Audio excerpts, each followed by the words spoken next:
성경 봉독하겠습니다. 야고보서 1장입니다. 1절부터 4절까지 말씀을 함께 합독하시겠습니다. 1절의 말씀부터 합독하십니다. 하나님과 주 예수 그리스도의 종 야고보는 흩어져 있는 12지파에게 문안하노라. 내 형제들아, 너희가 여러 가지 시험을 당하거든 온전히 기쁘게 여기라. 이는 너희의 믿음이 시련이 인내를 만들어내는 줄 너희가 알미라. 인내를 온전히 이루라. 이는 너희로 온전하고 구비하여 조금도 부족함이 없게 하려 함이라. 아멘. 시험이라고 하는 주제로 말씀을 드리겠습니다. 한번 인사하겠습니다. 할렐루야. 아멘. 옆분과 인사하겠습니다. 시험을 이깁시다. 추위도 이깁시다. 겨울도 이깁시다. 여러분, 올겨울 여러분 건강하게 잘 지내시기를 바랍니다. 오늘부터 야고보서 강해를 하려고 합니다. 우리가 신앙생활을 하다 보면 시험에 들었다 이런 이야기를 종종 할 때가 있습니다. 누군가 나에게 좀 타격을 줄 만한 말을 들었을 때, 행동을 했을 때 나 시험에 들었다 그렇게 이야기합니다.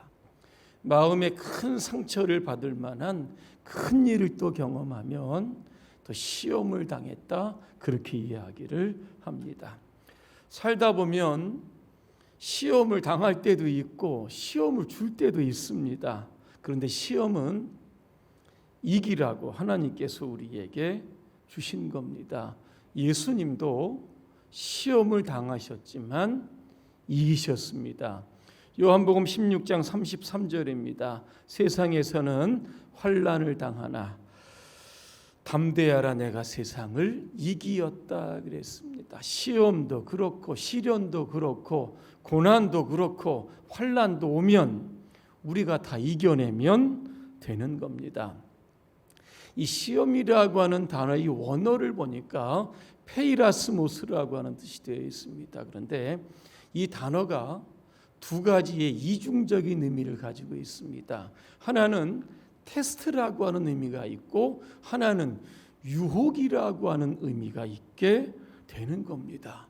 시험에는 이렇게 보면 긍정적인 면이 있고 이렇게 보면 부정적인 면이 있어서 양면성이 있다라고 하는 겁니다. 자, 시험을 긍정적으로 보게 되면 결국 그 시험이 나를 연단해서 조금도 부족함이 없는 하나님의 완전하고 온전한 사람으로 만들어가게 됩니다. 하지만 시험을 부정적으로 보게 되면 그것이 우리의 유혹으로 오게 되고 결국 죄짓게 만들고 하나님으로부터 멀어지게 만드는 경우가 있게 되는 겁니다. 오늘 2절에 보니까 당하거든 이렇게 되어 있습니다. 시험을 당한다, 시험에 빠진다, 시험에 걸려 넘어졌다 이런 뜻입니다. 성경에 보니까 어떤 사람이 예루살렘에서 여리고로 내려가다가 누구를 만납니까? 누구를 만나죠? 강도를 만납니다. 이 사람이 강도 만나기를 원했습니까? 아닙니다.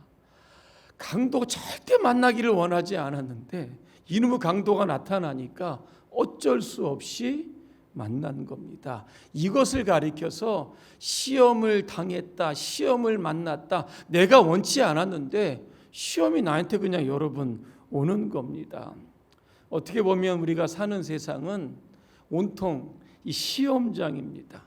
그래서 우리가 시험이 없이 신앙생활한다?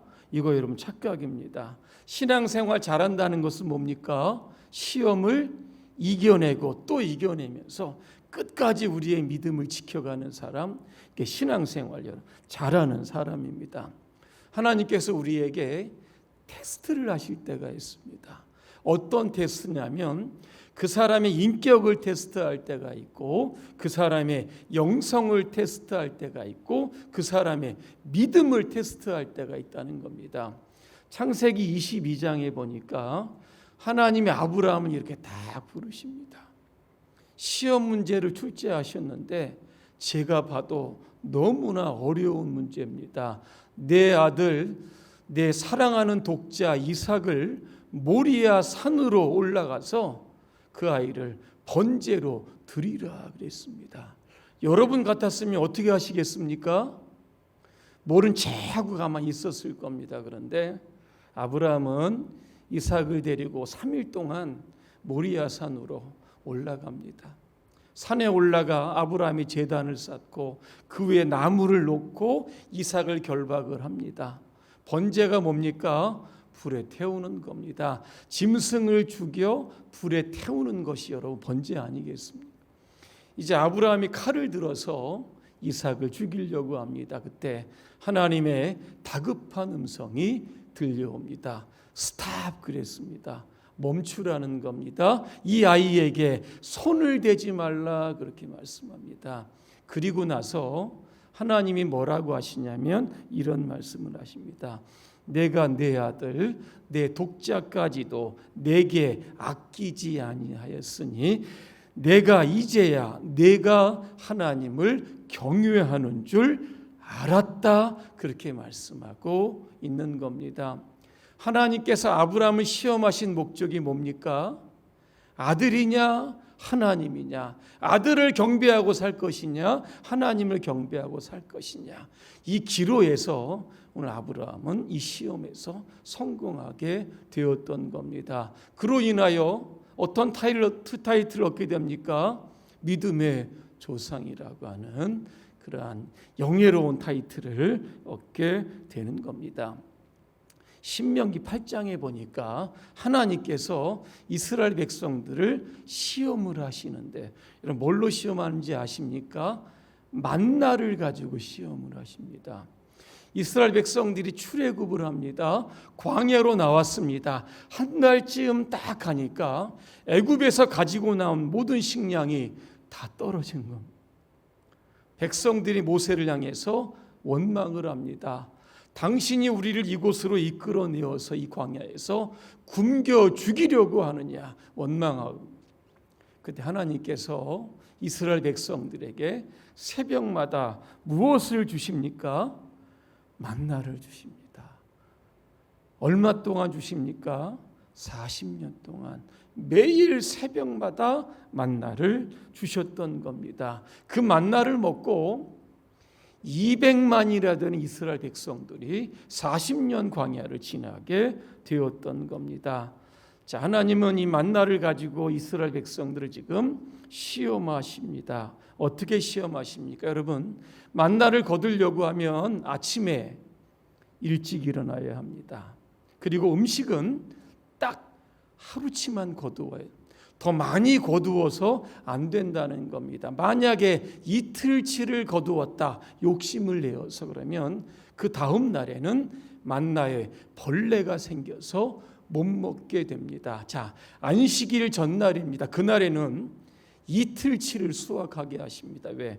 안식일에는 일을 하지 않기 때문에 그런 겁니다. 그런데 신기하게 안식일 날에는 이틀째 되는 날에 이 만나의 벌레가 먹지 않는 겁니다. 그러면서 뭐라고 말씀하시냐면 안식일에는 절대로 만나를 주우러 가지 말라 그랬습니다. 왜? 그날에는 만나가 안 내린다. 성경에 보니까 주스러 간 사람 있습니까? 없습니까? 있습니다. 그래서 혼인한 적도 있던 겁니다. 하나님은 만나를 통해서 너희들은 40년 광야 생활을 하는데 나의 말에 절대적으로 순종하라. 이거 지금 훈련시키고 계시는 겁니다. 자, 아침에 일찍 일어나라. 게으름을 극복하라는 겁니다. 자, 불신을 극복하고 하루치 식량만을 반드시 거두어라.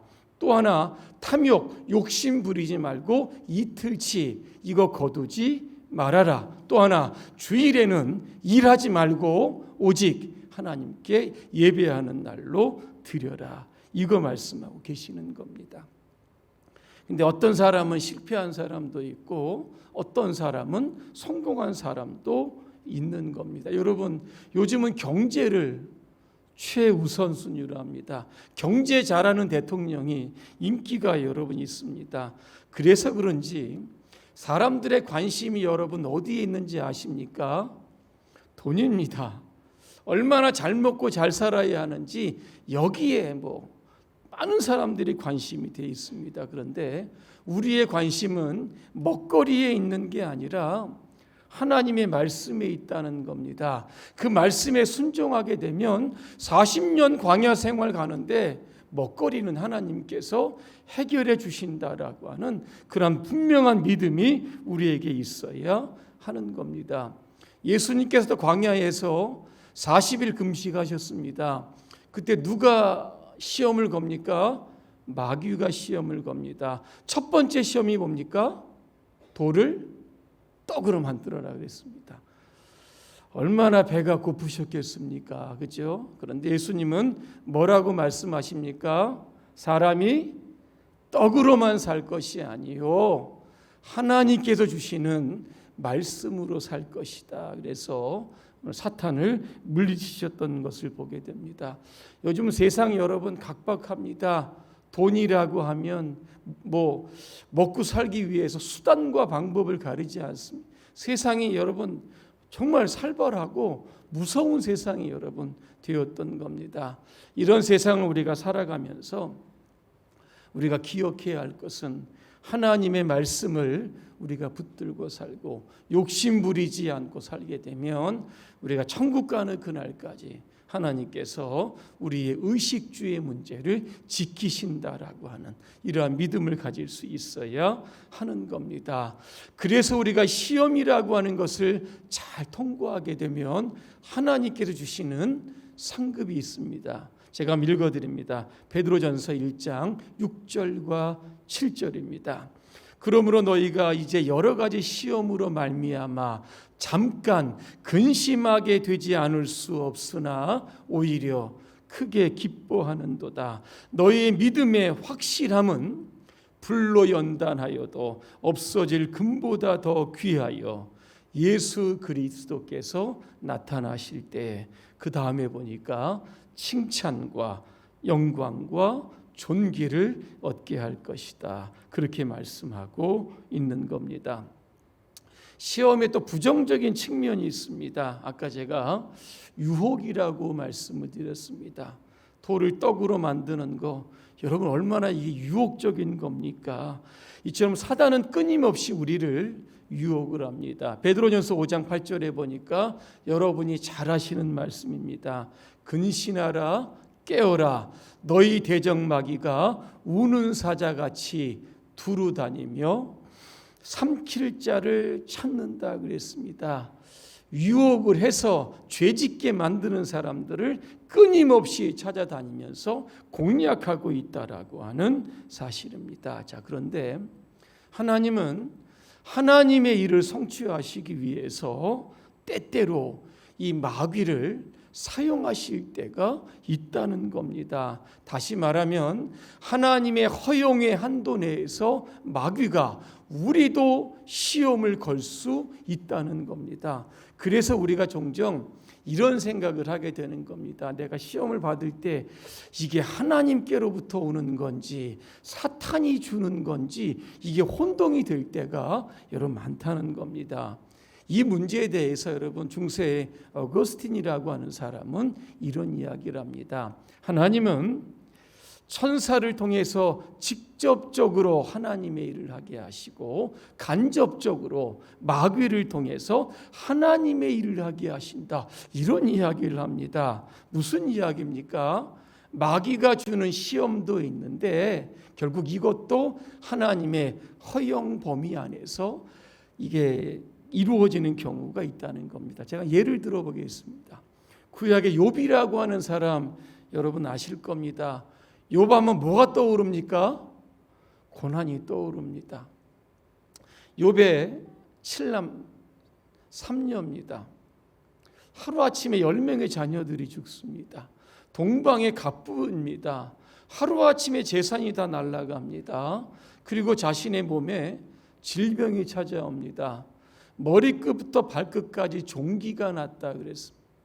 얼마나 가려운지 기와장을 가지고 긁었다, 그렇게 나옵니다. 자, 이런 상황에서 마귀가 지금 욥에게 시험을 거는 겁니다. 유혹하는 겁니다. 그래서 욥이 내가 도대체 하나님을 이렇게 잘 섬겼는데 나에게 돌아오는 것이 결국 이런 것뿐이냐, 그렇게 이야기를 하면서 하나님을 원망하고 저주하고 하나님을 떠나게 만드는 것이 사탄의 시험이었다라고 하는 겁니다. 반대로 하나님은 사탄의 시험을 받으면서 어떤 모습을 원하셨습니까?